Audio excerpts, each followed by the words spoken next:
with Natalie, Corinne, and myself, Annalise, and we are future health professionals in the HOSA organization at Monacan High School.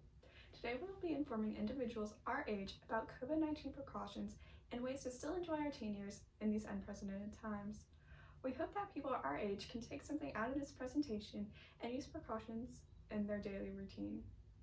To stay safe, avoid gathering in large groups. By doing this, you risk coming in close contact with an infected person. The more people there, the more risk you put yourself at and others. Avoid crowded restaurants, concerts, parties, weddings, and other gatherings of many people, especially indoors. Refrain from going to places that cannot offer social distancing practices. There are still some ways that you can see friends during this time.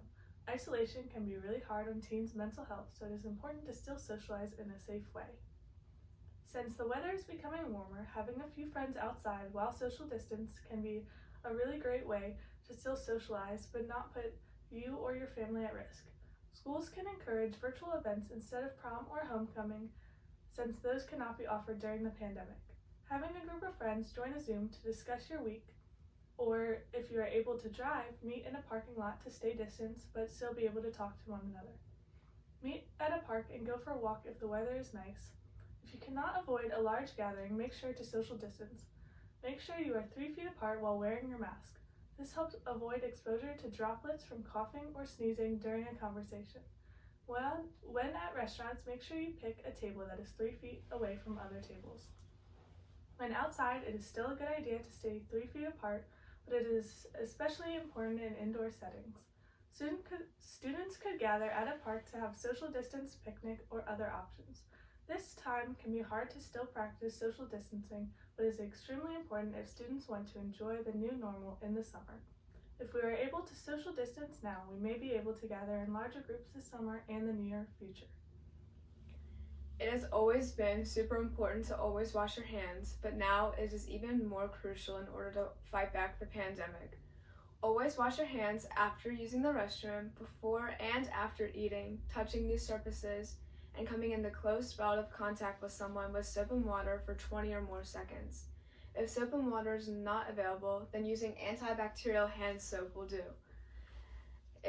As you've been told when you were younger, keeping your hands off your face, especially your eyes, mouth, and nose, makes the virus work harder to infect you. Respiratory hygiene is the #1 aspect that needs to be protected from illness. To help yourself be protected from not only COVID-19, but colds as well as flu, for well-being protection, always properly cover your mouth and your nose into your bent elbow or a tissue while sneezing and coughing, and not your hands. Always wash your hands immediately after and dispose of your tissue. Wearing a mask is an important part of respiratory hygiene. Many states have a mask mandate. Our home state, Virginia, is one of them.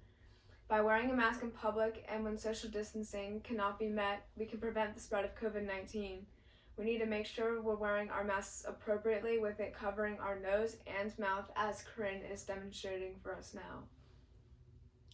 Even though it may just be cold symptoms, you never know. It is better to be safe than sorry. If you have a fever, cough, headache, or other cold-like symptoms, you need to self-isolate and contact a doctor via phone.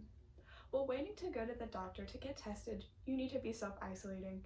If you have COVID-19, you do not want to be going out in public or around others as to not spread the virus to them.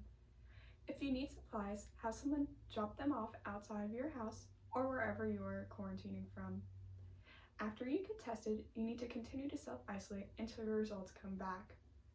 It's especially important to self-isolate when you have symptoms if you are around those 65 and older. Since they are at a higher risk, it is important to recognize our symptoms and avoid any contact with that age group.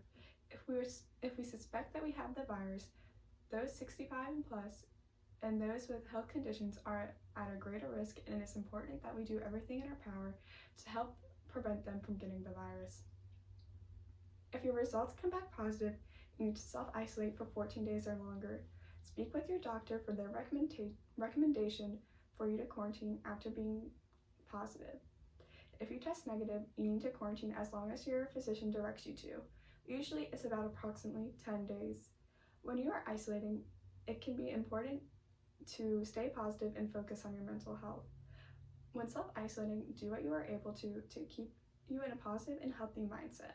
Some ways to do this are find books that you enjoy reading, coloring books, meditation, and video chat with friends.